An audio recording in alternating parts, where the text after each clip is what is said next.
right. Hey, let's see if we're live. What's up, folks? Check my signal here real quick to make sure we are kicking. I'll go through my intro, and then we're going to get some artwork done today. So, let's see. Checking in here. Mic check, mic check. 1, 2, 3. Checking my volume here. Mic check, mic check. Yeah, sounds like I'm going through A-OK. Cool. Let's drop that down again. Burp, burp, burp. I'm going to press a bunch of buttons right now. And let me get into my intro here. Press a bunch of buttons and hey, my name is Theurgy. I create role-playing games, I illustrate them, and I publish online. And I am creating an adventure for the Eberron campaign setting using the rules of 5th edition Dungeons and Dragons. I've been a DM since 1987. I've been a freelance illustrator since 1999. I have been creating, I've been using Eberron as my homebrew campaign of choice since 2005. And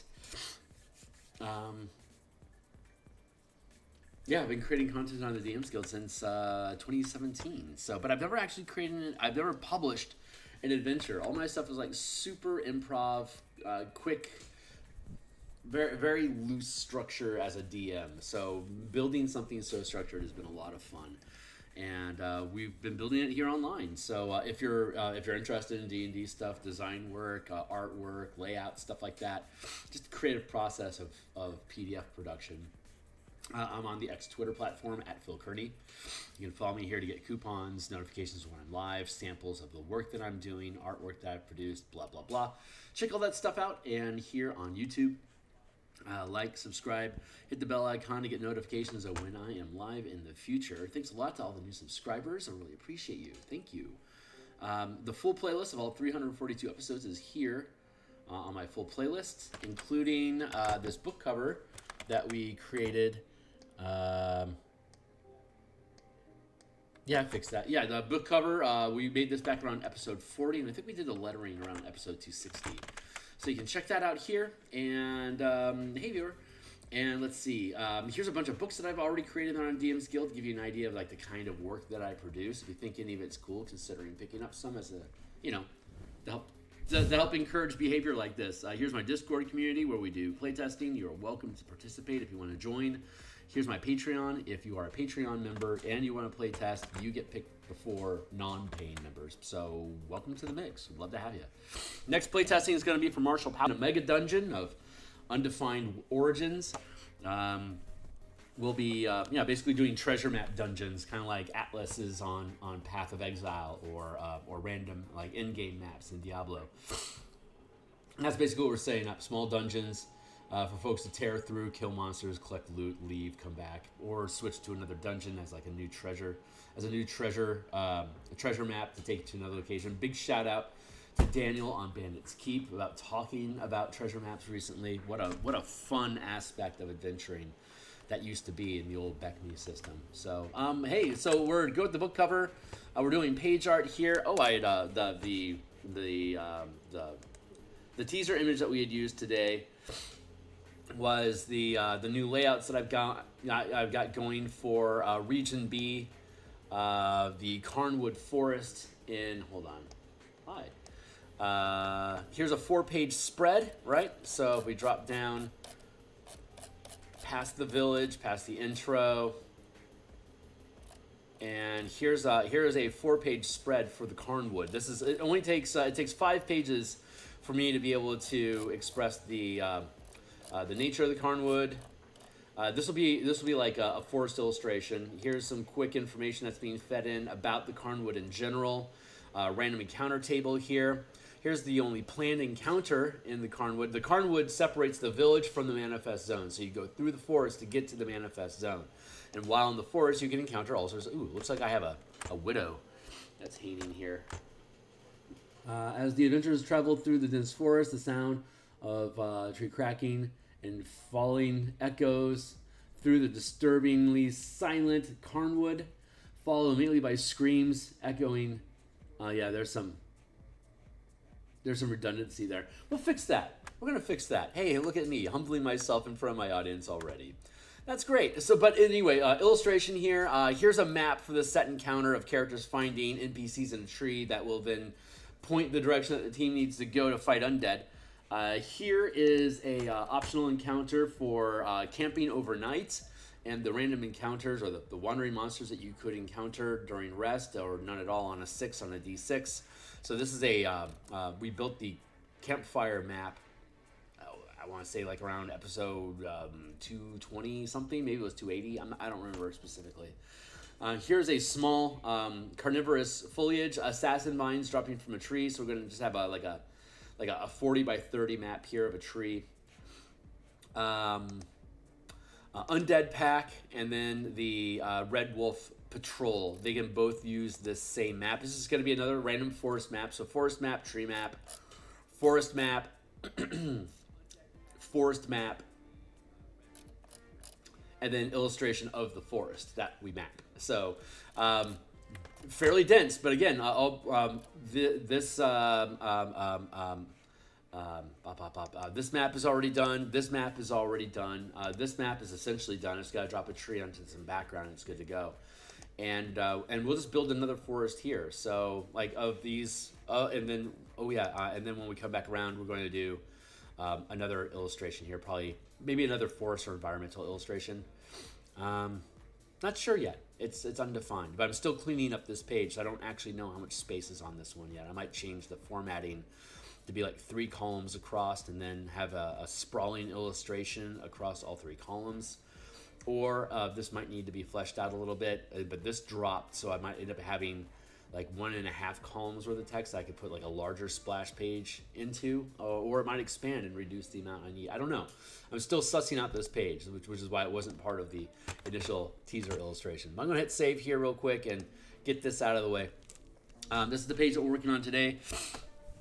And that's identifying the 3 different factions that are in the adventure. The Emerald Claw as the masterminds behind all the evil. The Red Wolf Company, which are mercenaries hired to basically keep villagers away from the Emerald Claw. And then the villagers that are concerned that monsters are appearing. So, yeah, this is where we're at right now.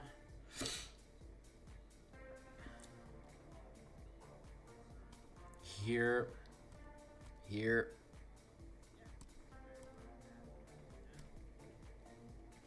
So I'm going to just keep on keeping on.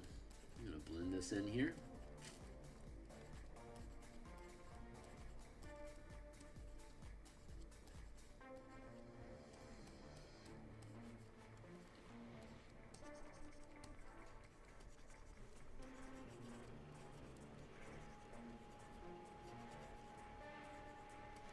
That feels pretty good. We're going to put an Emerald Claw emblem here. I'm just working some of this red into the background haze.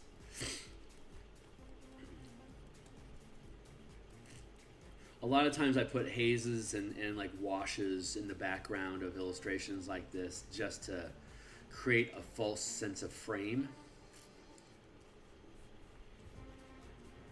And I haven't quite sussed out like the watercolor effect that Wizards often uses in their page illustrations. I might decide to go that route. It's an easy enough technique to do, but I just really want to smooth this in case I just go for a gradient. The tear effect is a lot of fun, but it's I don't know if the aesthetic. The aesthetic is not always appropriate. Period. I'm still mastering my sense of when it's good to use or not. There. That feels good.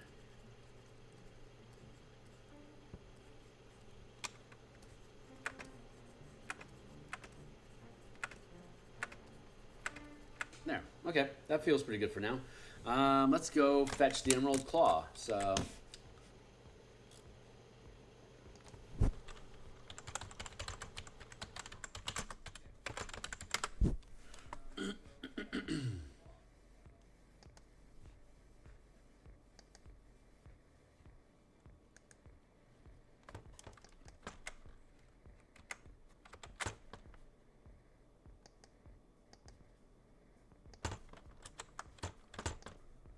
Not too imposing.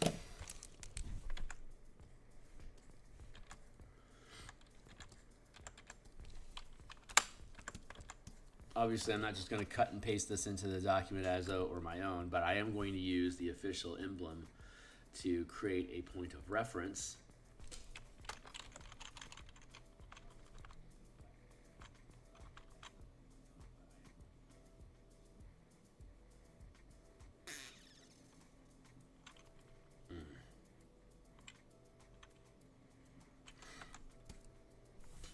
Yeah, this is the hiccup that I had. See, factions is below the emblem that represents the Emerald Claw. That's why I wanted to have factions up here on top, but it was creating overall page imbalance. So I wasn't really grooving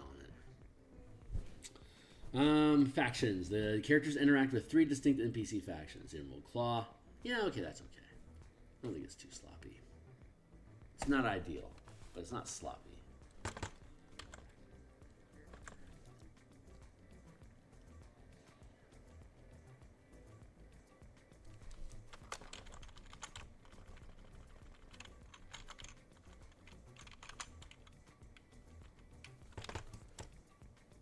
I kind of like that. Kind of like that circle behind it. Looks kind of cool. Maybe I'll keep that for composition.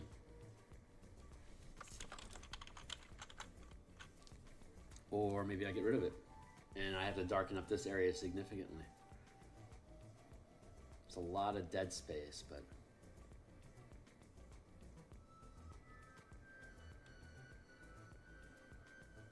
Contemplating my next move. Give me a moment.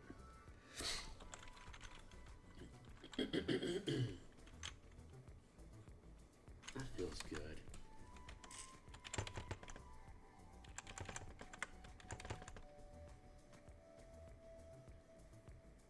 I want that to taper off.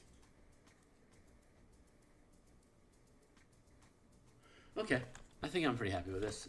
We can take this and drop it down.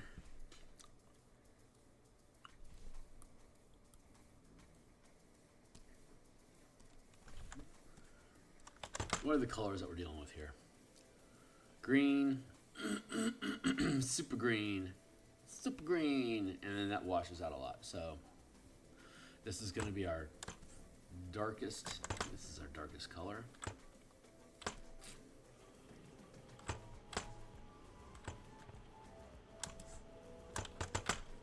Sampling. Okay, yeah, that looks good.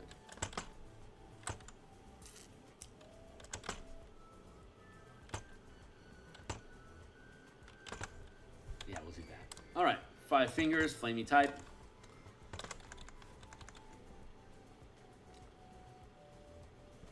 Whew. Let's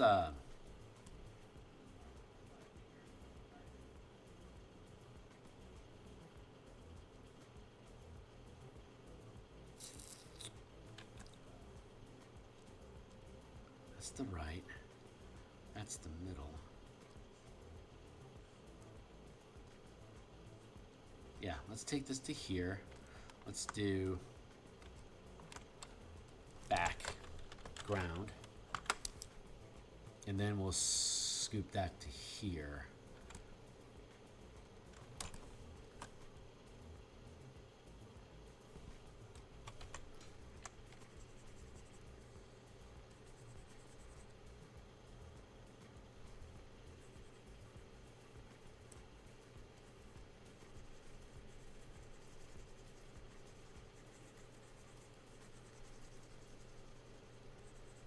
Smooth all that out a little bit so it's not so chunky.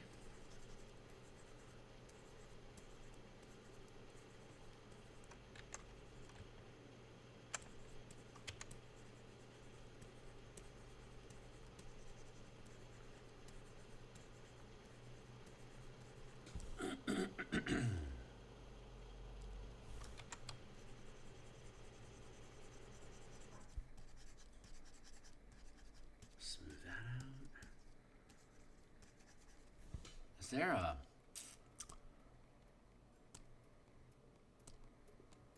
Nah, we're doing good. Okay. Just spot checking myself here. through.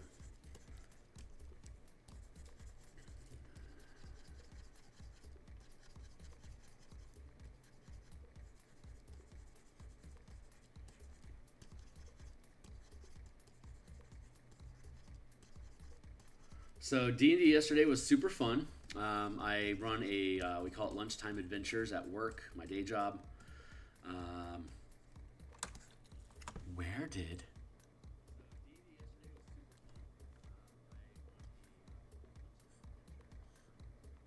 all the people go? Hold on.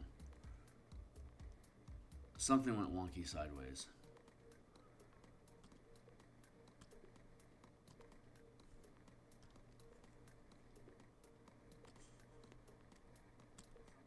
There we are.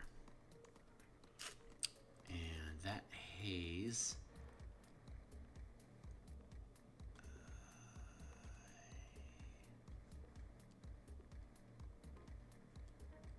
Trash. Good. Middle. Sorry, I have to reorganize here real quick because I did something. Oh, I don't know what I did, so I have to figure out what did I do.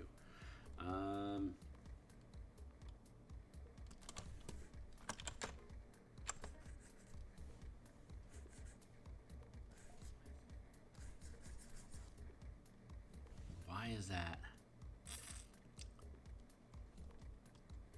text left is mildly transparent? That's why. Oh, that's why my colors aren't looking right. Okay, thank you. Now life is making a little bit more sense to me again. Get rid of that. And so we'll stitch that shut real quick. Let's go to the middle here. I'm just trying to suss this shit out, so give me a second.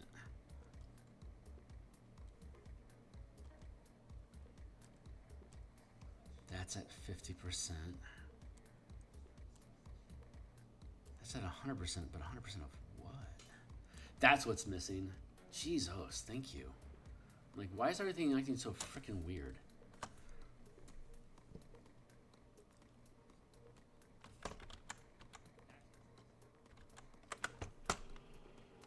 Good. And good. It's very dark now. So it's supposed to be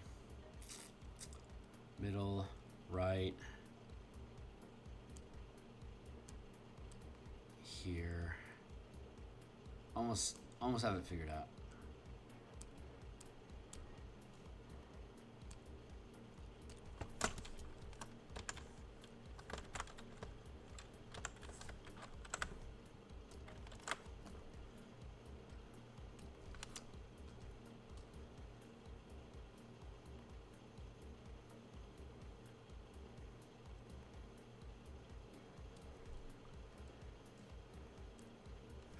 Fascinating. Okay. Huh.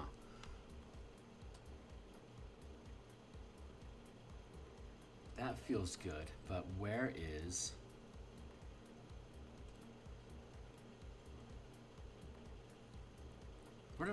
did my fucking bits go?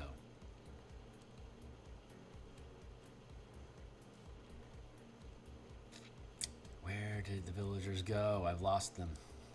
I have to have my shit organized, and I am so obviously not organized. Right. There's that. That's a duplicate.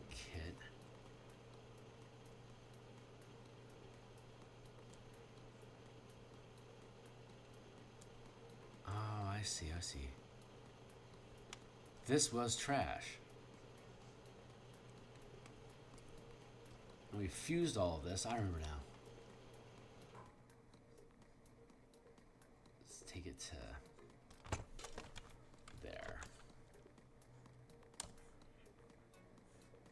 There we go. That feels better. All right, mischief managed.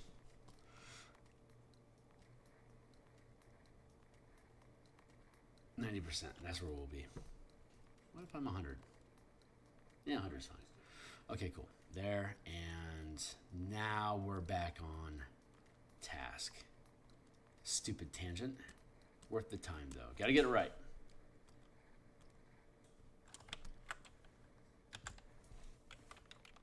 Delete that.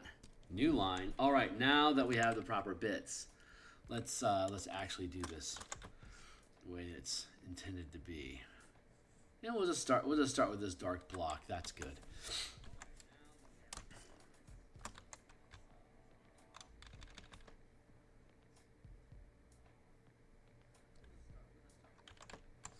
I don't know what you're trying to do there, Kearney.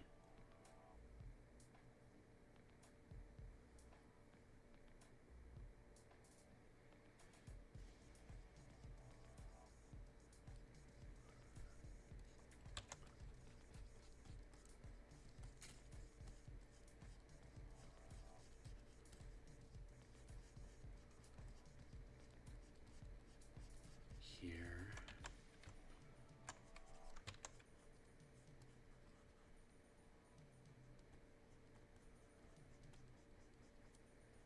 I'll have to end up broadening this, but that's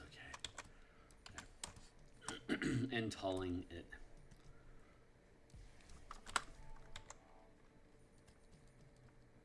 I don't want an exact reproduction of this, and I don't think like this specific specific ratio, shape, proportions. I don't think that's the point. I think the point is that it's a flame, and you can make that flame jump and bounce however you want.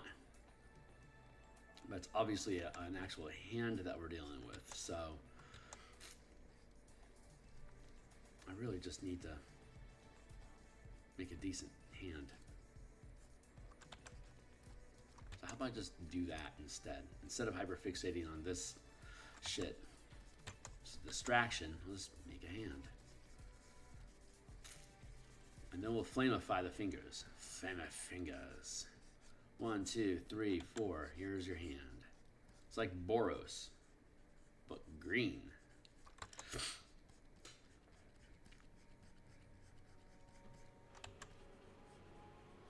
I'm going to have to stop a little early today. I've got about an hour. Yeah, I've got about an hour to play, and I'm going to have to bounce. So I was successful in getting up earlier today, but unfortunately my work requirements are going to make me actually stream a little early. So there's no net gain there. Oh, and I also received notification that we need to delay the Beckme play on How to RPG and Wally DM's channels. Normally that's something that we do like every 2 or 3 weeks, but timing is off this week, so we have the game was delayed. I was about to talk about my D&D game from yesterday, the lunchtime adventures that I run. It's a 1 hour game that I play with up to 6 players, and so it is a heavy exploration game. It's an off Beckme sort of. It's like an OSR, Cypher, Shadow Dark sort of hybrid that's built to be fast and narrative, to resolve dice. What dice need to be rolled are resolved quickly, and it's it's not a rules system. It's a creative system. So like you'll have your character has very simple mechanics. We've talked about the Asteroid Orbit campaign a number of times. I actually have a number of streams of them in my live stream, so you can look for the Asteroid Eberron campaign that I created. Check that stuff out, not only for like a much better Bastion system, but also just for where this is going to be a game I'll eventually bring to market, and you guys will have an opportunity to use it in any of the D20 games that you might be running, or run it as its own thing if you want. It's designed to do both. Its root is in, again, the building a better Bastion system, which I've been working on for 2 years now. And it's a pretty damn good machine at this point. I'm going to probably end up putting it. Ideally, I want to run a Kickstarter with it and put in Creative Commons and make it available as a Bastion option for D&D 5e. But it also works with Cypher System, and it works with OSR, and it works with Pathfinder, both 1 and 2. Is a very, very simple ability check system that has a very broad range of applications. That's inspired by Adam Hancock's Balduran's Guide to Kingdom Building, where he introduced the idea of communities as characters with their own stats, and depending on what their stats are, it affects the ability checks that the community can make to achieve different community things. So I took that. He was my editor for the Spelljammer Combat and Exploration book that I published back in March. So check that out. It's in the description down below if you're interested in fantasy space combat. It's or just depicting space or like three-dimensional combat on a grid in general. It's a pretty damn good system.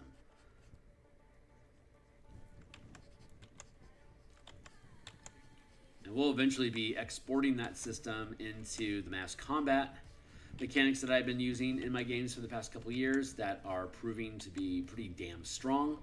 So we'll be able to bring that to market as well as a means of like actually playing. Like, it's an actual 5e game engine that runs your mass combat, and it is the same level of fun and complexity as ship combat is in the book that I made, which is the same level of action economy, fun and options that you have as characters at the 5-foot scale. So I'm surprised it doesn't exist already somewhere in a book, but since it doesn't, I guess it's there for me to build, and so we'll eventually be putting that together as well. There's a lot of cool stuff that we're doing. It's just a matter of when, like, what do I do first, and when do I get it finished to move on to the next project. Let's tilt this down a little bit. I'm a little more centered up. Hey guys, how you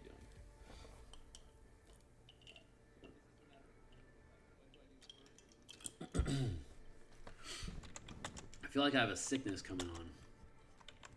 I'd rather confess and own it than try to deny it and have it prove that it exists by conquering me.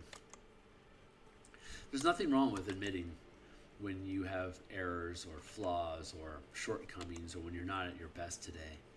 It's better to identify, own, and come to terms with it quickly, so it doesn't adversely affect your life, so you're not devoting energy and trying to deny what truly is. That way you can move forward in truth and move with yourself towards whatever your next goal is. And you can apply that to pretty much anything in your life if you want.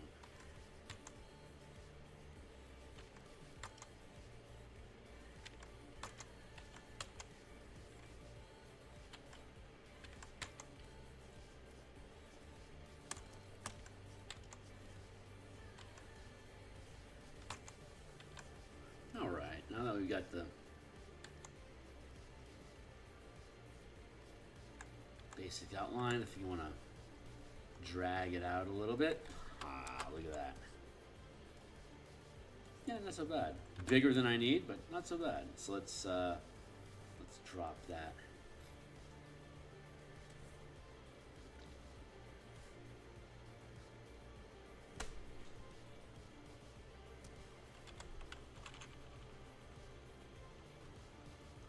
Really good point. I could bring this up, make that bigger.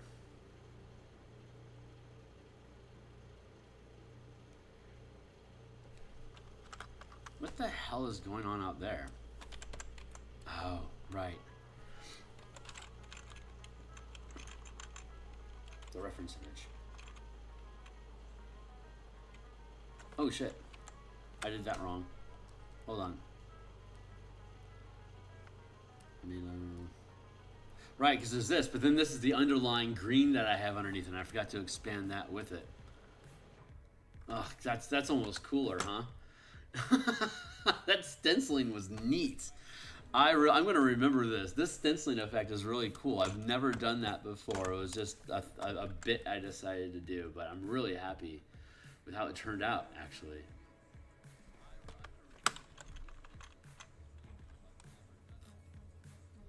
Expand that a bit. center it up.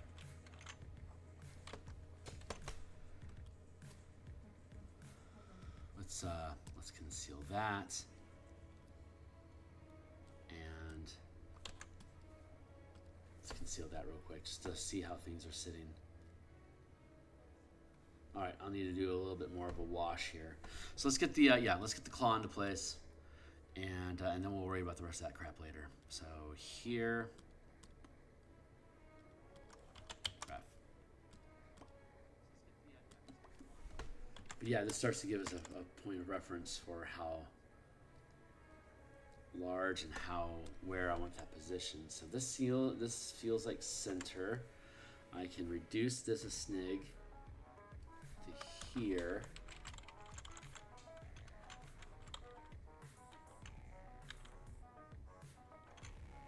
That feels centered.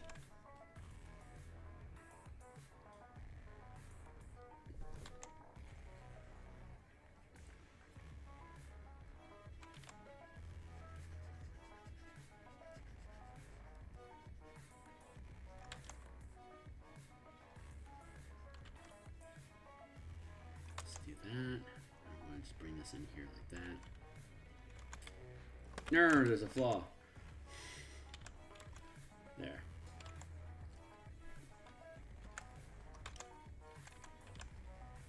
So let's use this as my starting point.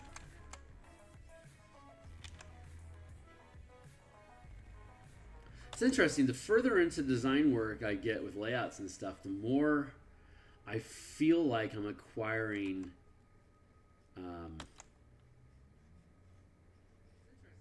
what's the word I'm looking for?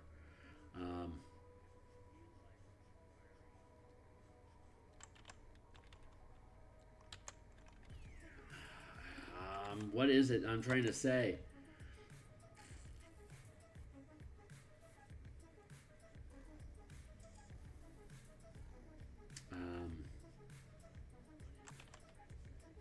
Art, when you arrange elements. My vocabulary is just tanking lately. I need to read more. I can feel my vocabulary being stunted.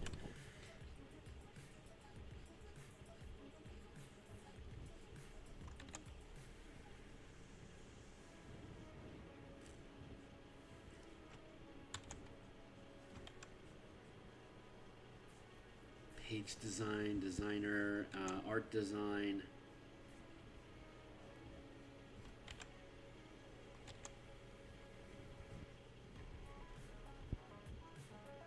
Anyway, I'm getting more into stencils and like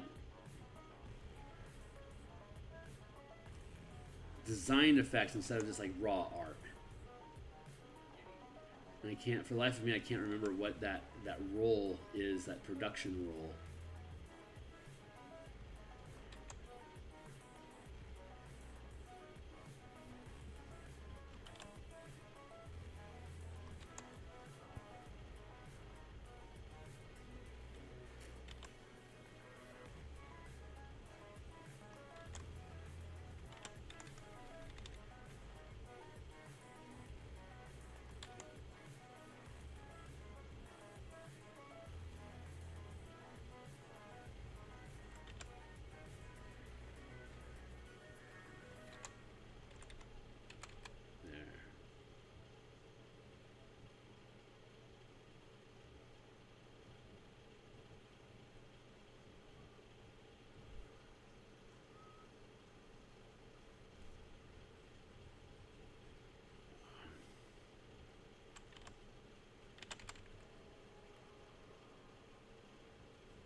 Do you like the looks of that?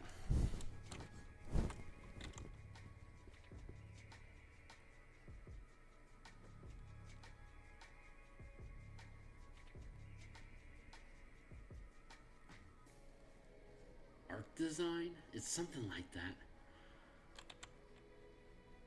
My brain is mushing so hard on the term.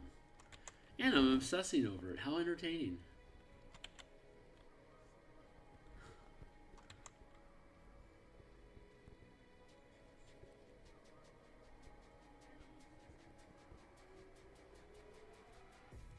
This is a Curse of Strahd weekend for me, so I get to play.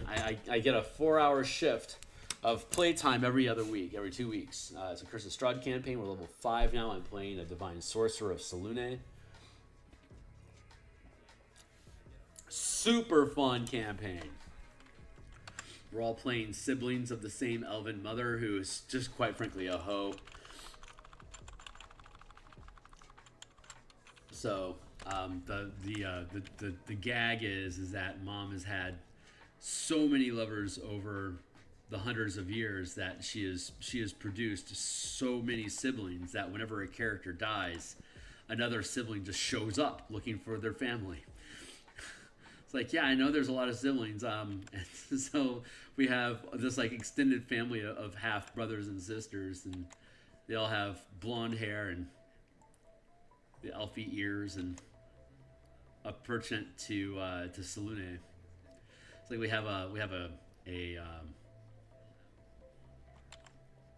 moon druid, logically, and then I've got the divine sorcerer covered with worshiping Selûne, and we have a ranger also worshiping Selûne, and we have a paladin who has the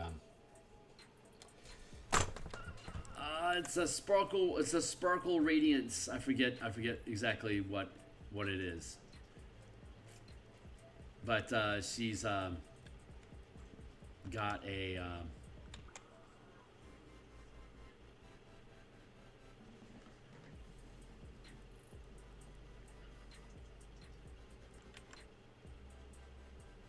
like a moonlight transformation sort of thing.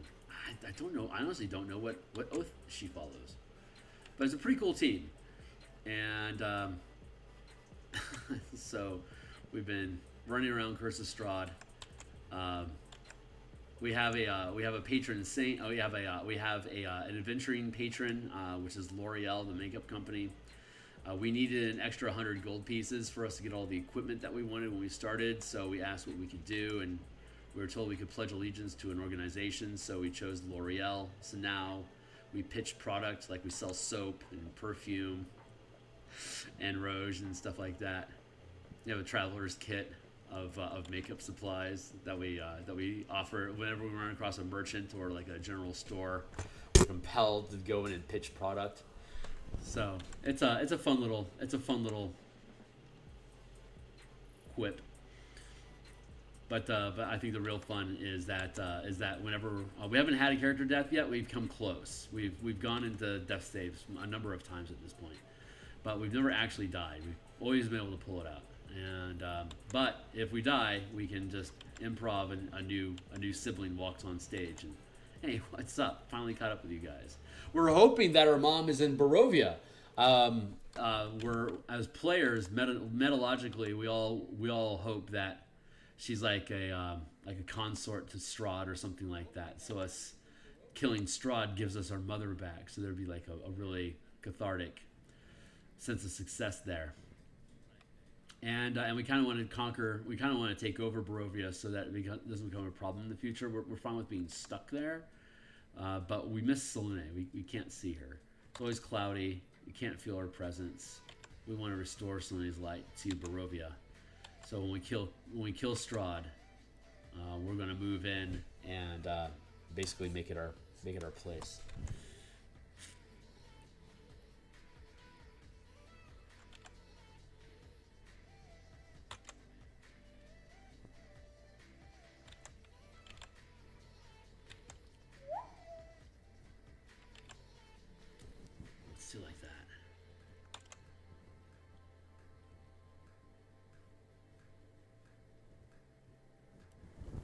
if there's significant meaning to each of the fingers and how they're built, like if it has some sort of symbolic meaning, that's beyond me. So if that's actually a thing, and you are a librarian that knows the answer, let me know. Love to hear about it. I am not a hard-nosed Eberron lore expert, like, at all. I like the nations. I like the general gist and vibe of the different cultures. I like the history. I like the geography, and I like the cosmology. So, like, everything about Eberron I like. I just don't use anything specifically from Eberron. Like I rarely do anything with dragon mark houses, which is a huge aspect, which can be a huge aspect of life. Like, it's supposed to be. Like, the guilds are everywhere, or the houses, the dragon houses are everywhere. They completely dominate society as a merchant class, as opposed to the royalties of actual nobility. So you have that trade war, like that merchant war, 1600s sort of European dynamic, where the dragon mark houses are powerful trade guilds that don't have any noble standing, and they don't have any military.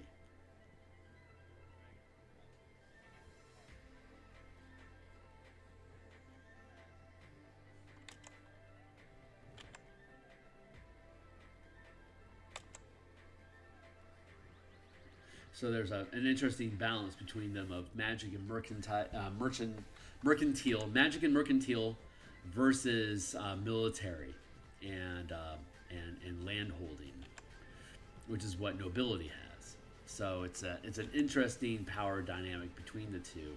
But I've just never gotten into. I've only mentioned them like in passing. Like, yeah, it's I don't even know the names of the marks.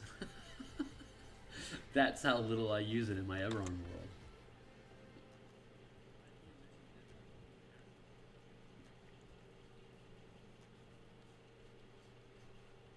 Which is fine. I do slice of life campaigns where like it's a particular theme, and then we bore down into that theme. Like, we're doing the asteroid belt mining campaign right now for my LTA, my lunchtime adventure.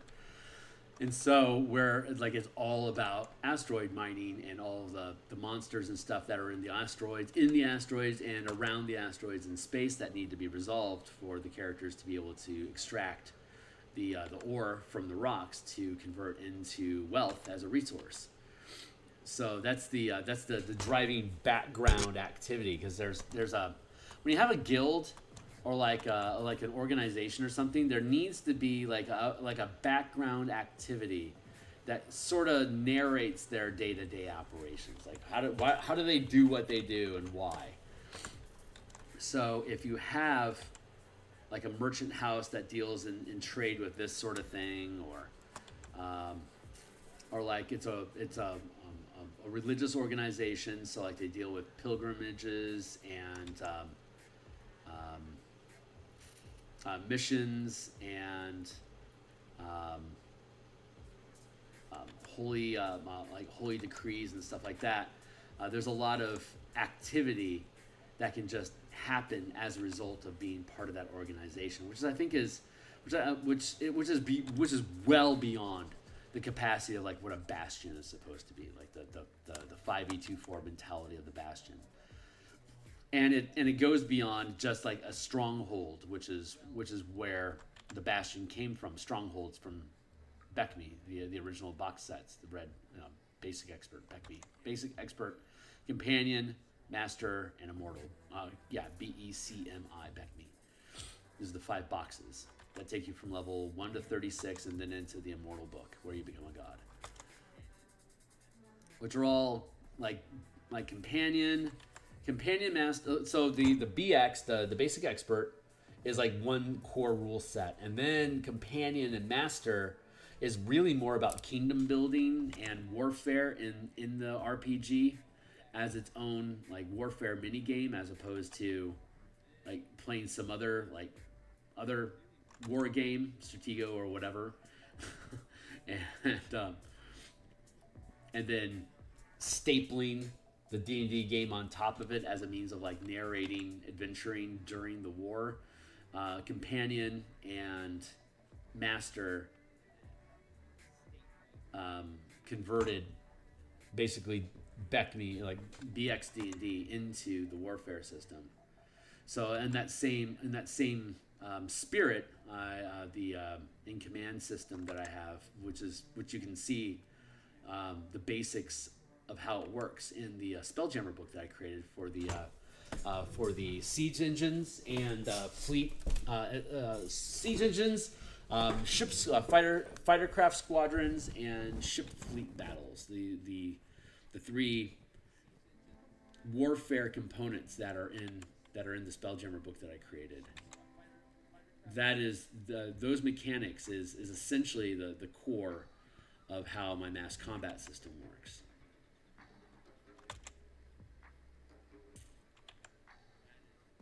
So we created the mass combat system first, and then we started developing vehicle rules using. We're like, wow, these mass combat rules can be extrapolated, like because you take like stands of soldiers, like a 3x3 block of soldiers is a 15-foot square, the same space that like a storm giant would occupy. So the idea is, if I get a bunch of troops together, like this swarm idea, how can I have a swarm, like a squad of soldiers, stand up to a giant? Well, how many soldiers does it take to equate a giant, and then extrapolate the math from there. And you can see in the color mana books that I built, and the Spelljammer book that I have, and the Theurgy system, when I build a supplement, like a rules supplement, I take as many different aspects and facets of the game that are going to be affected by this new rule, and expand on it to make it plausible and approachable, and to create new opportunities for different types of adventure as a result of using these mechanics. So like you're encouraged, because it's not just like a thing that you have to figure out how to use. I provide a lot of practical examples in my works of like how these things can be used, and how it might be even more practical for you to do so in your campaign than what you're currently doing. I'm going to bring this in.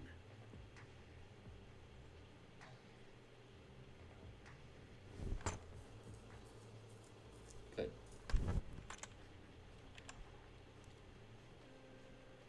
I think that's what really distinguishes the work that I do from somebody else that might have like a similar idea, is like the depth of integration that I strive to achieve, so that if you incorporate these rules, it actually answers the question to a bunch of other ideas or holes in the rules that exist. So it's a means of being able to have a more cohesive campaign. Actually, I want to do this. And then I want to free transform. Then I'm going to actually squeeze it in like that. There.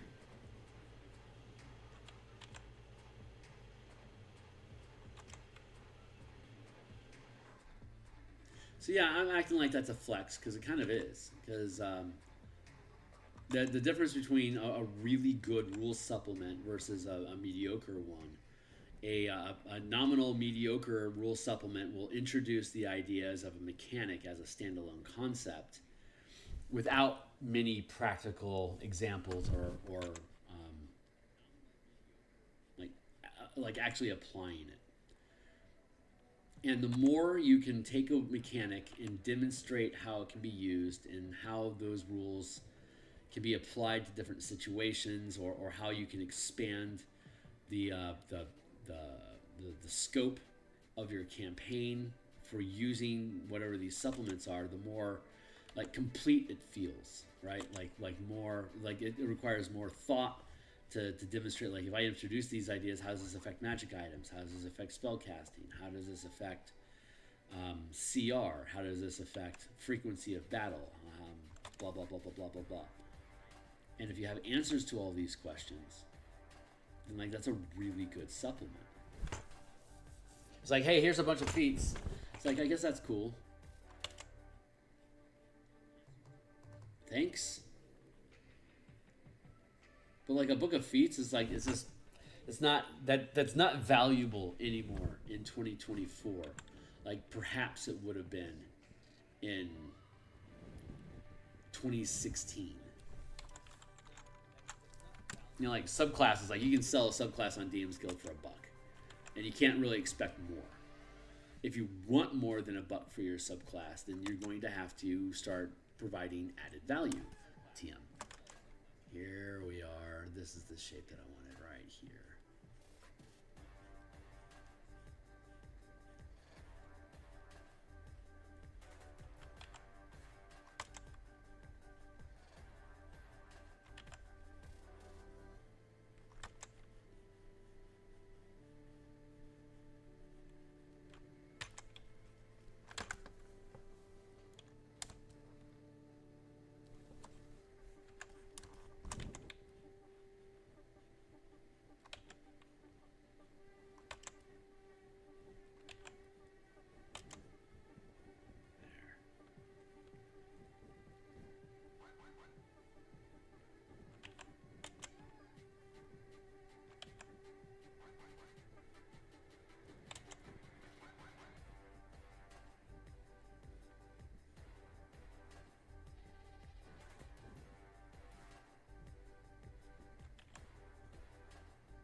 This is all going to be fine.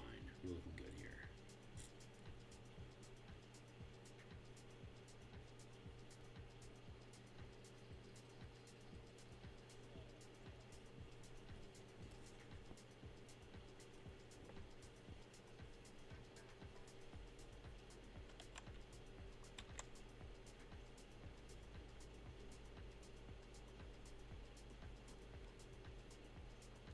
So this adventure has basically 7 significant like geographic regions. There's the village, there's the forest, there's the manifest zone, the cemetery, the flooded fort, and the gatehouse. And then the underground facility. So those are 7 different locations that have significant maps associated with them. So those are the 7 different regions that the characters will visit during the course of the adventure. And so yesterday I was talking about how I've been struggling with being able to properly organize the information because I wasn't 100% on. Hold on. Oh man, excuse me. There I am.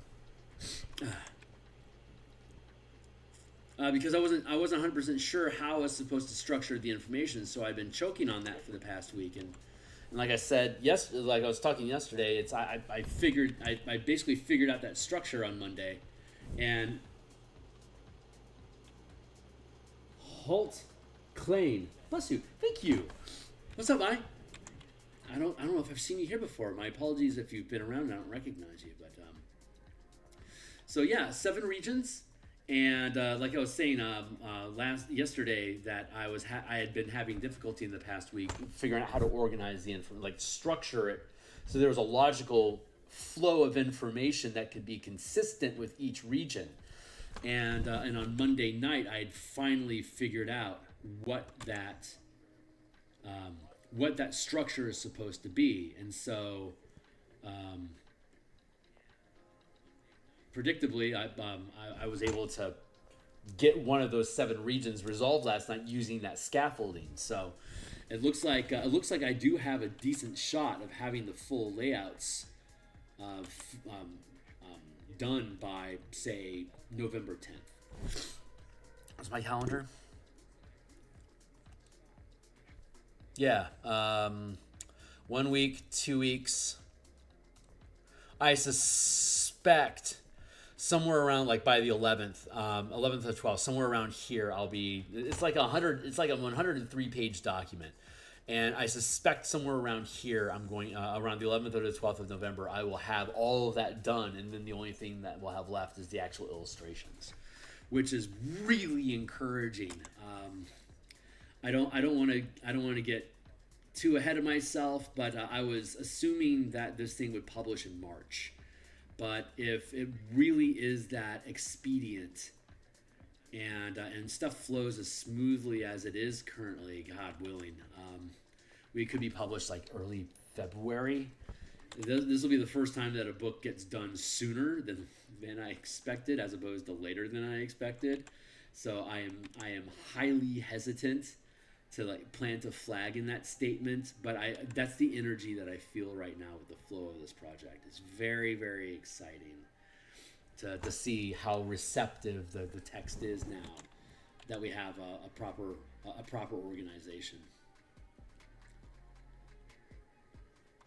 So a lot of that's I mean, it's an art. Being able to do like the layouts of a book is its own form of art. And you have to respect the process, the germination process, the ideation phase. A lot of times when I'm waiting on something, I'm literally visualizing what is it going to feel like to move through the book, and what do you see, like what kind of experiences do I want people to have as they're doing that, and try to retain that feeling as I go into structuring the book. So it's like I want to create this. Like a major goal of this book was to be that like it's a three column format. So like I want, right, like it's a 16:9 ratio so that it fits on tablets properly and cell phones and desktops. That the format fits the way that we have viewing screens now. That the 16:9 ratio is universal across all digital devices as just the way we do things. This document fits inside that 16:9 ratio comfortably. So I can start thinking about like how, when I'm organizing this stuff, I want to organize it from a full page, like you can view all of this at the same time. And I've talked about this before, but a single column here is also, it's a 9:16 ratio. So the full page is 16:9, while a single column is 9:16. So if you want to look at the full page, you look at it horizontal. If you want to look at just a single column, you can flip it vertically. But it's a 12-point font.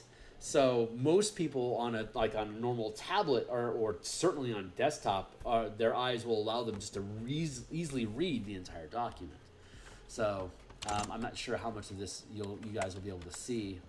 We'll know when we go back to formatting. But like this is. Here, like this would not be an unusual size to have on your monitor. This is probably eating up most of your space. If you full size my stream right now, you can't see me. I don't know why I'm looking at the camera, but like I can read this. You know, largely undocumented. These small communities are allowed to build because they're growing, needed, blah blah blah. It's like that's plenty. But if like I really wanted to zoom in, like there's some decent detail in the illustrations, but I don't have to go crazy over it.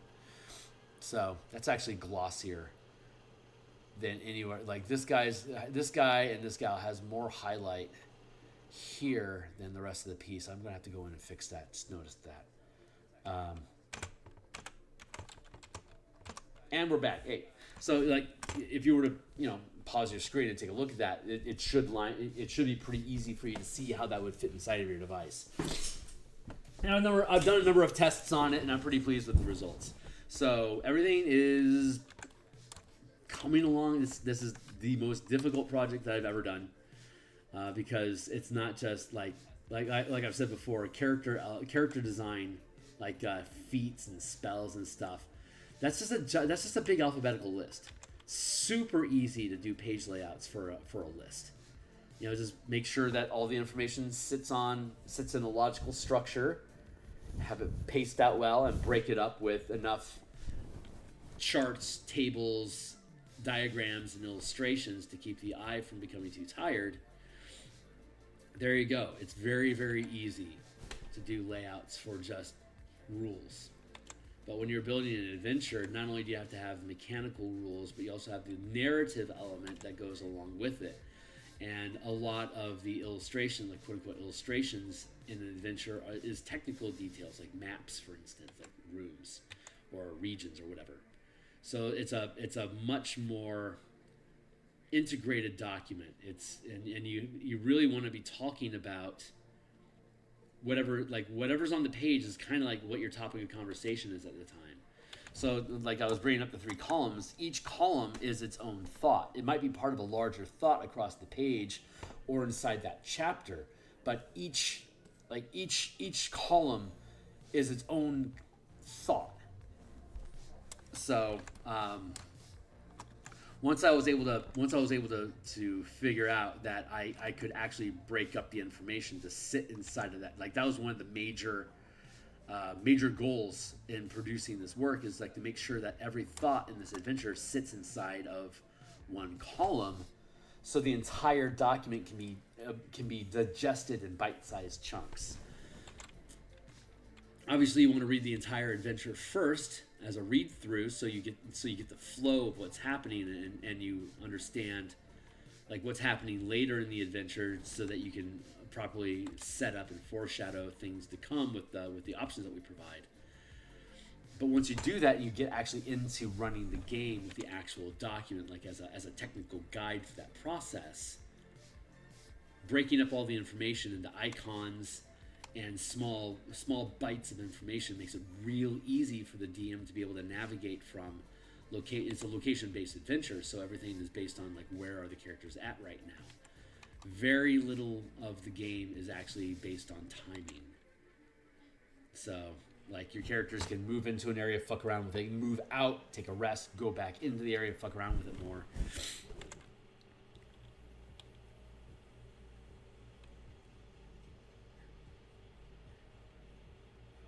And then from there, it's just wandering monsters that you're dealing with.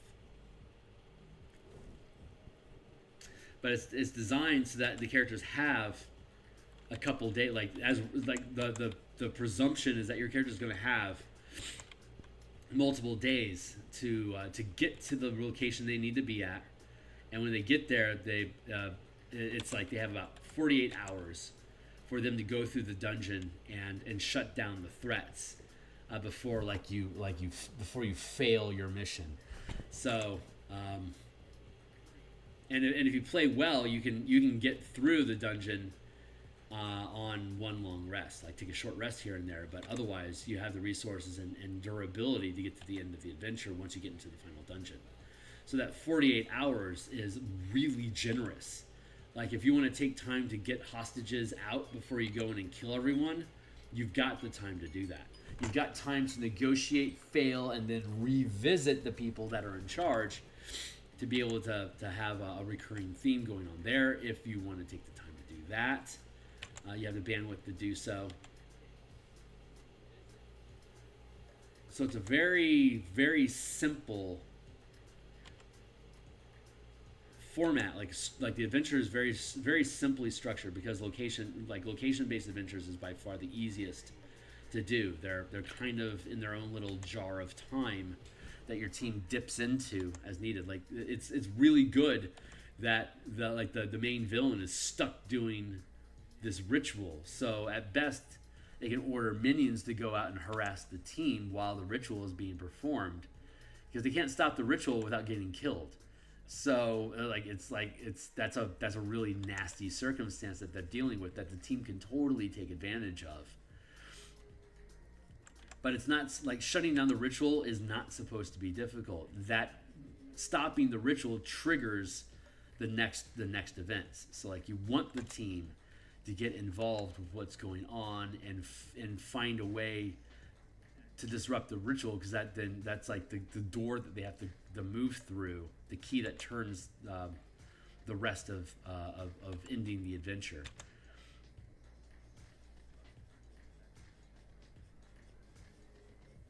And a really different design philosophy of older school, like Beckney adventures in particular, is that they are they are actually like the hook to other adventures. So the very, very old school styles, like here's a limited scope of a scenario that's interesting and fun to engage with, that offers new opportunities for your team to expand the scope of their campaign, or to gain access to a new resource, or a new ally, or a new location they can explore, or whatever. Access to new materials that creates a new direction the campaign can go in.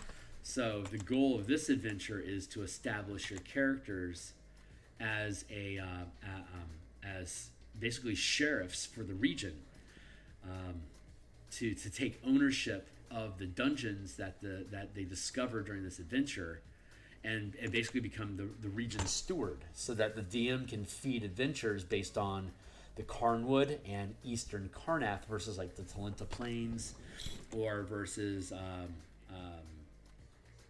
Siren blowback from Sire being destroyed. So a good basic adventure, like old school adventure, was to have an interesting scenario that would keep your attention for a little while, but it's designed to end. And to end fairly quickly. Like this is like a 1 or 2 level adventure, depending on how far you want to take it. And then it's designed to just like you get a hold of a facility, a fortress, that your team can then develop into, well, what they're now calling a bastion, but we call it Dominion back in the day, to establish dominion over the forest, to become the authority there. And like your characters are deputized by Fort Bastion, so like you are literally having Carnath law enforcement backing your decisions. And if you do well in the adventure, that trust in your decision making is well earned, and you're rewarded with, well, since you're already familiar with the area, keep an eye on it. There's trouble there, and that establishes your characters as like the lord of the region. And now you can just start feeding them trouble moving forward, which is what these old school adventures are designed to do, is to push forward your character's power, the scope and the reach of them, the option of like resources and new elements that just become available to them as they continue to grow in power. And it's designed for 7th and 8th level characters, so that you become 9th level at the end of it, which is the traditional level when characters gain dominion. Or like in Beckme, 9th level is when you can start building a fortress and settle and have vassals and start assembling an army. This is designed to have that same mentality, because again, I'm a very Beckme. I learned on Beckme back in '87. Beckme in 1st edition was like that was what was present.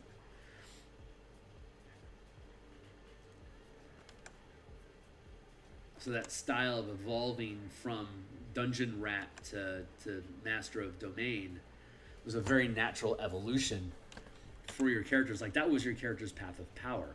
Rise from obscurity into nobility or lordship, or forge your own kingdom, or whatever your scope, whatever your scale of ambition is.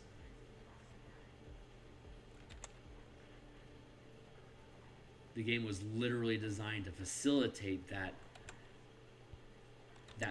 evolution of your character's authority in the world. And it just auto integrates downtime, because like if you're a 16th level character, how often are threats arising that warrant your full attention, right? This is where that quest giver idea comes from. Like, if this is such a problem, Gandalf, why aren't you just taking care of the ring yourself? MacGuffin reason number 3. Okay. And now we engage in the plot. Like having that dominion is like, well, I'm dealing with frost giants right now, so I don't have time to go look for this missing cat. Hey, Squire, go find that gal's cat. And thus your 1st level adventure is born. That's literally how it rolls out. But you were designed to become quest givers to lower level characters. And in some instances, you would run those lower level characters as well. So you'd have your higher level characters making decrees for what your lower level characters would do. So you would keep your 16th, 17th level character like in pseudo retirement, overseeing the domain, and sending your new lower level characters out to resolve stuff, which is what we're doing with the Eberron Spelljammer campaign that I'm running. The players run the mining operation in space, and they assemble smaller, like lower level teams to like delve a rock to find out like what's this artifact that we found there, or like there's monsters that are populating this region of space we can't mine there right now. Let's send in a squadron of Warforged mecha to clear them out, so that we can make it safe for our gnome and dwarven miners to go in to resolve the area. So you assign yourself missions, and hire or recruit or train teams to run that mission. And so you're constantly building on yourself. Like, this is a thing I want to do. We're going to invest like resources into creating this adventuring team that can go, that's specialized in building it. Let's give them a bunch of resources so they have every possible success moving forward, and then run the scenario. And if they succeed, congratulations, you did the thing that you wanted. You get the resource that you were looking for, or whatever. And if you fail, it creates a new complication that you either send in a new team to resolve, or you pivot away from that necessity into whatever the next viable option is. But the characters, like these little missions that these characters run, the characters aren't important. It's the guild that's important. And it's the players succeeding with their guild operation, expanding the reach of, what are their goals? Well, the team currently wants to destroy Droam because they're jerks, honestly. In space, they're just giant space bullies. So they want to hamstring and take away from Droam's power, and demote them to annoyance instead of actually like right now they're like a power in space. Dargoon and Droam saw the opportunity. That's like, humans are a lot more frail than we are. So they're going to have more difficulty in space than we are. That's an untapped resource where we can gain political power and economic power. Let's go there and do that. So they've been flying out into space in droves and setting up shop there. And now we have the team. The characters are all Warforged, dwarves, and gnomes. And they just picked up some. They just got defectors from Droam. Gargoyle defectors that also, they're elemental creatures. They don't have to breathe. They don't have to eat. They don't have to sleep. You can. What Droam would do is just take hundreds of them and just fling them into space and just let them hang there in space for months or even years, waiting for an enemy to come by to attack. These are sentient creatures, and they're bored to tears. They're living, like, their working conditions are miserable. They're in constant isolation. They're literally tens of thousands of miles from nowhere, and they've been essentially forgotten about until there's a problem. And they're like, we deserve better than this, so they defected. And the players were happy to take them in. And now Droam is at war with them for basically stealing their military.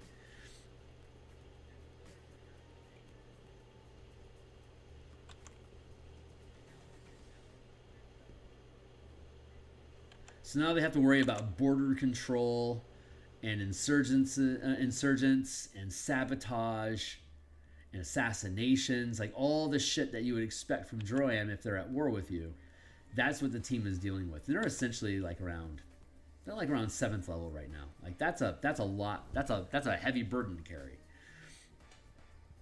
But so far they're having fun. So they intentionally bit off more than they can chew, just to push themselves. And God bless them for doing that. That's just super fun. This is too much of a tweak to feel like a natural rising flame. Oh man, I'm really hyper fixating on stuff today. But oh well, it is what it is,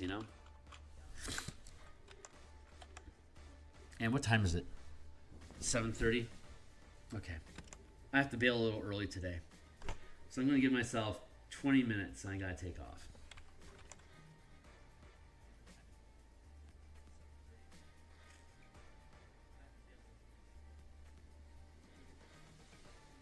Yeah, I'm really hyper fixating on these fingers.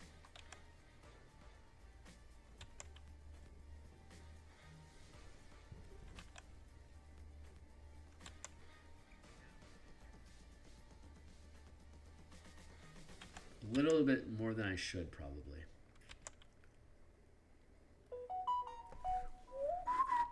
Apparently, I don't have my phone muted. I should go probably do that.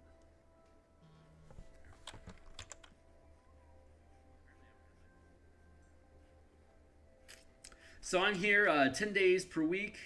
Monday through Friday, and well, sometimes Mondays. Sometimes I miss Mondays, depending on how late I'm up on Sunday. But ideally, an ideal week is Monday through Friday in the morning like this. We're doing artwork just like this. Tuesdays and Fridays at lunch, like 2 o'clock Seattle time, 5 o'clock East Coast. We're doing game design. And then on Monday and Thursday nights, like tonight, we also do game design. Tonight, I think we're working on the Druid. We're translating the 2024 Druid into the 5-color mana spell point variant rule system that we have online. And for Magic the Gathering enthusiasts, like to make like Witherbloom Druids or Golgari Druids or Simic Druids or Druids of Nivea or whatever. Magic the Gathering stuff.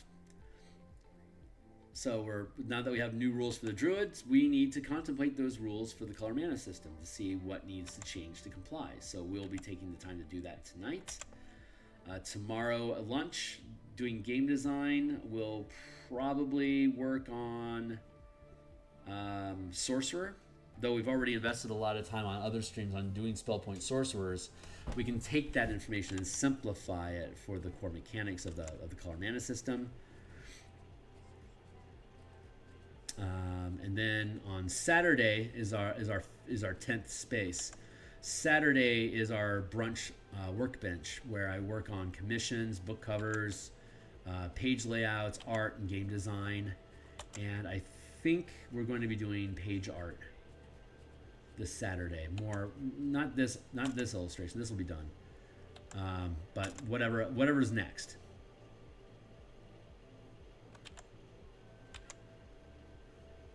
And then Monday we'll start it all over again. That feels a little fat still, so I'm gonna thin that down. And I am more tired than I want to be today. You can tell because I'm leaning into the camera, like when I'm leaning into the screen. When I lean in like that, it's because I'm tired.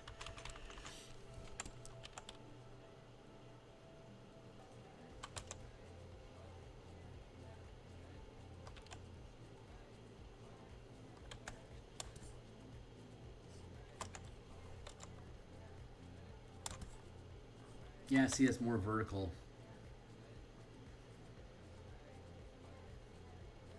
I'm not trying to duplicate this effect specifically, but I am trying to get the gist of it.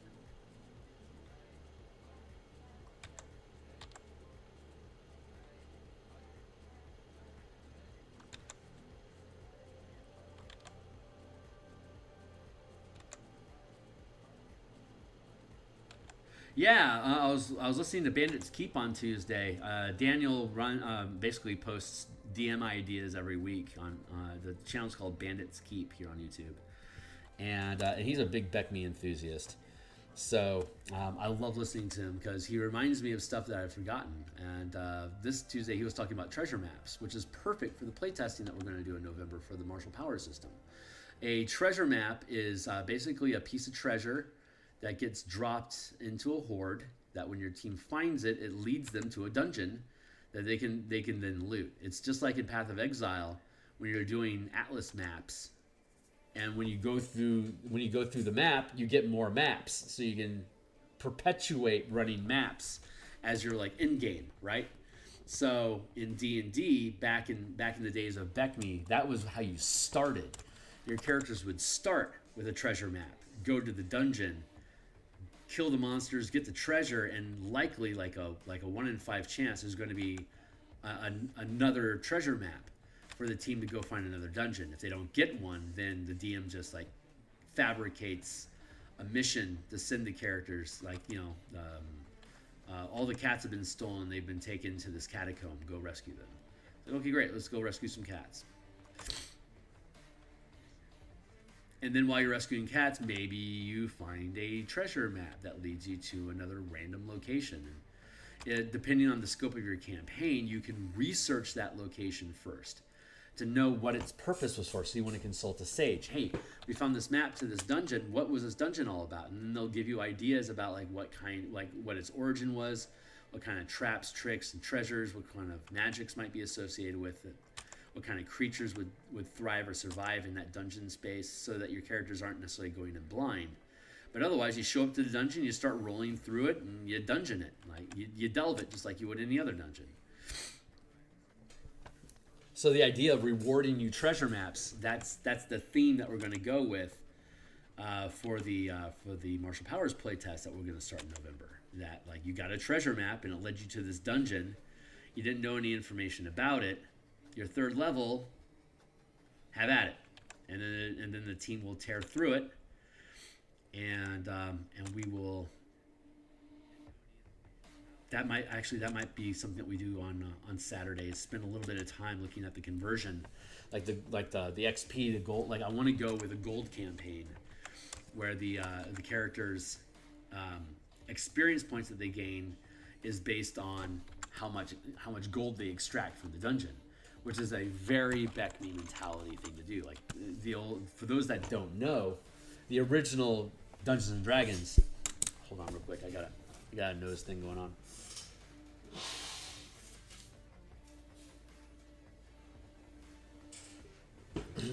Back in the day, the only way you got experience points was by throwing gold away. You'd go into a dungeon, you'd kill monsters and overcome traps, tricks, and puzzles to get treasure. It was the treasure that you wanted access to. The treasure can either be kept and spent to buy stuff, new spells, new armor, new weapons, research, whatever. You spend the resources, or you throw it away. And if you throw it away, you get no monetary value, no gain from it, but it gets converted into experience points when you throw it away. So you're willingly, like you're buying experience points. And the narrative is that you just spend a shitload of money in town, like throwing parties, getting drunks, having extravagant balls. You're just frivolously pumping money into the economy. And that's how you gain experience points. And that also sets up how your character can become a lord and noble of a domain. It's like you have pumped 30,000 gold into our economy over the past 3 years. We want to award you with this title of nobility and give you a plot of land to develop and defend, just like you've done for your communities before. Defend the area, conquer anything that's within, keep the wealth, tax 10% to the king, and develop your domain as you please. And that becomes your character's new goal. Like, oh yeah, sweet, we want to do that. That's the reward that you get as your character advances in power to naturally take on a leadership role, because people are looking to you to make their community better. It's like, yeah, you like pumped 5,000 gold into our community last quarter. Can you do that again? Like, well, maybe.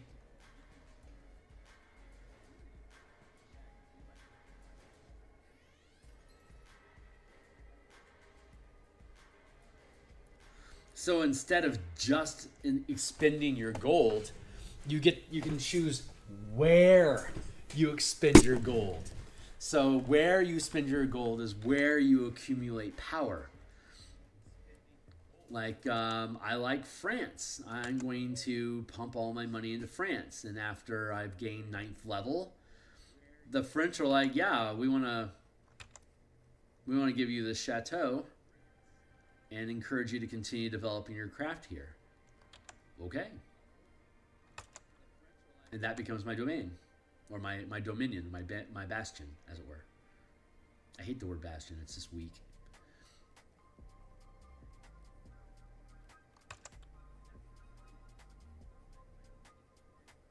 But it's more accurate. I mean, it is more accurate than stronghold. Like a thief isn't going to have a stronghold.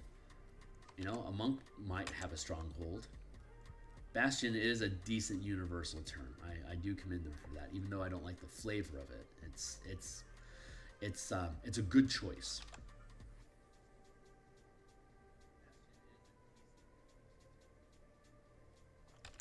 It's just like utilize. It's a clumsy word.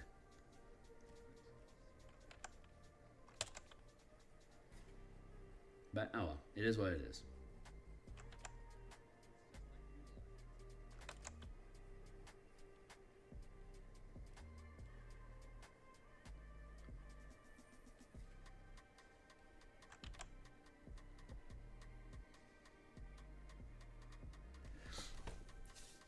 Can I stop working on this finger now? Thank you. I'm hyperfixated on it for like 30 minutes.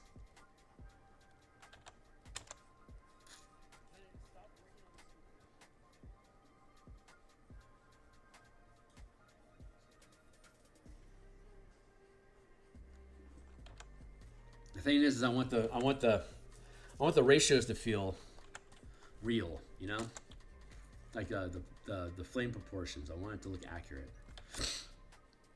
Not to how this is, but like how fire feels, like the way that rises and twists.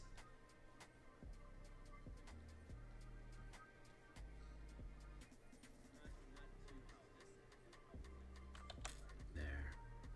Yeah, I'm leaning in again. You can tell I'm tired. We got that 45-degree nod.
So far, so good.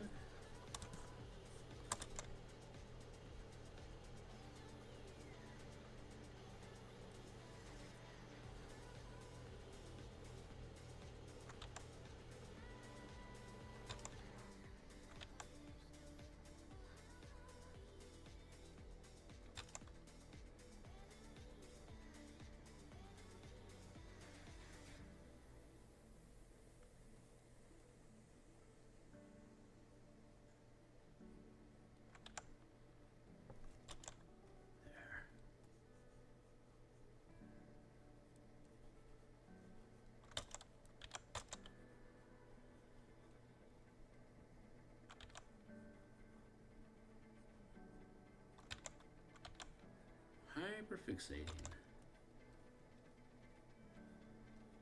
It's worth it. Of course it's worth it. It's always worth it. As much as I limit the time that it takes me to make illustrations, I never regret having done it when it's done. It's just, I regret the time that it takes while I'm taking it because I'm in the moment. I'm in the weeds and in the tunnel, as it were, waiting to get to the light at the end of it. And it always feels miserable. But once I'm out of it, I look back and like, that was totally worth. And if I stop having that feeling, that's when I reassess what I'm doing. But when I'm doing stuff and it continues to be, man, that was very satisfying, I'm glad I did that, then that's just encouragement for to do it again, whatever it is that I did.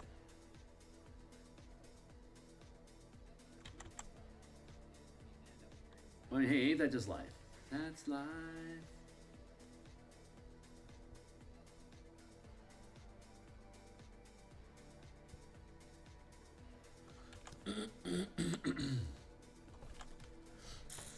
And if I pull this out just a little bit more, it'll feel more handy.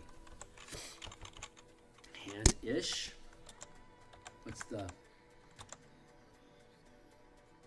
the adverb on that? Anyway.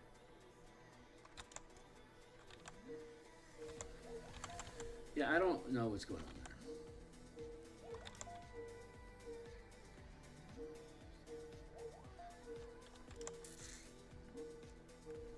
What time is it? 7:45? Wow. That's early. That's my work phone going off. It'll stop in a moment. I did not even know it was on. But the last thing I want to do is crack that open and dox my workplace. There you go, shut up.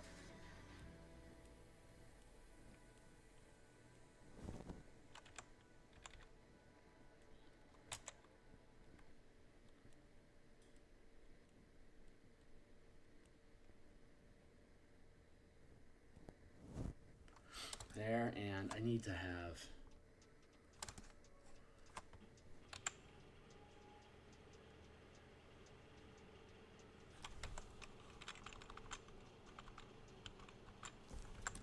that.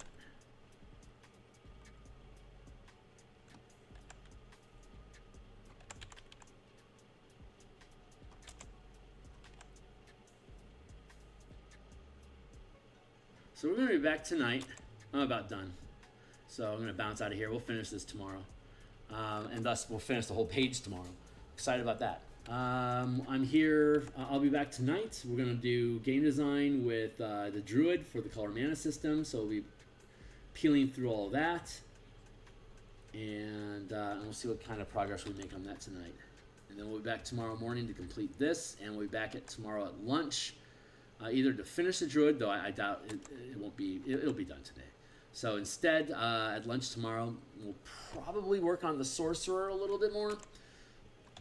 We might go into, and then on Sunday, we'll probably do artwork, and then we'll look at XP awards for low-level characters in a Beckney-style 5e dungeon. And potentially get done with Warlocks and start in on Wizards. Maybe we'll do that. I'm not sure. We'll see. We'll see what Saturday holds for us. I think we're going to be doing some artwork, though. That feels pretty damn good. It's too close. This is too high up here to the border.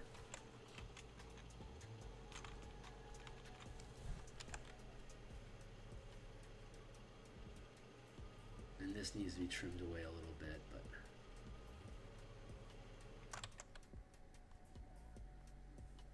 like that.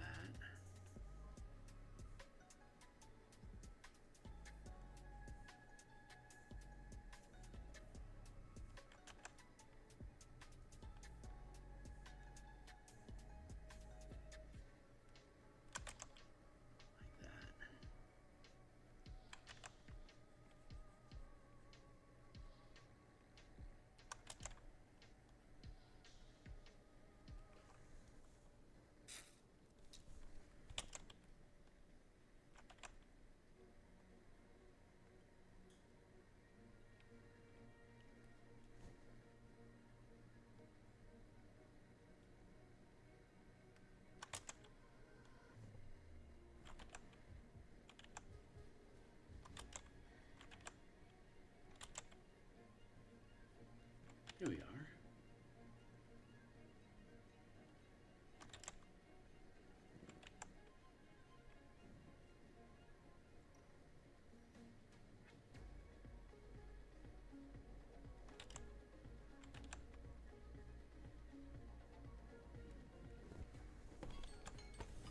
All right.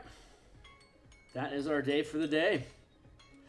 Happy with that outline. We'll come in and we'll finish this up tomorrow. Well, hopefully we'll finish up tomorrow. And then we'll get the background all worked out. We've got this blank area here that we're going to have to contend with.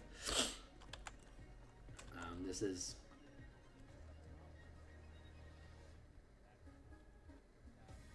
off-portioned.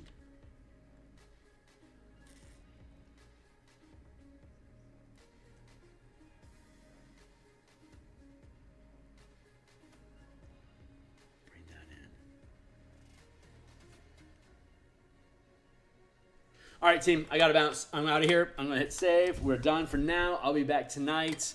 I'm shooting for 5:30, which will be 8:30 East Coast time. It's 8 o'clock now, so that'll be like 12 and a half hours. No. 9.5 hours from now. There you go. I'll be back on. We'll do some game design tonight. So thanks all for hanging out. Clayton, thank you. And I will see y'all in the future. So thank you. Laters.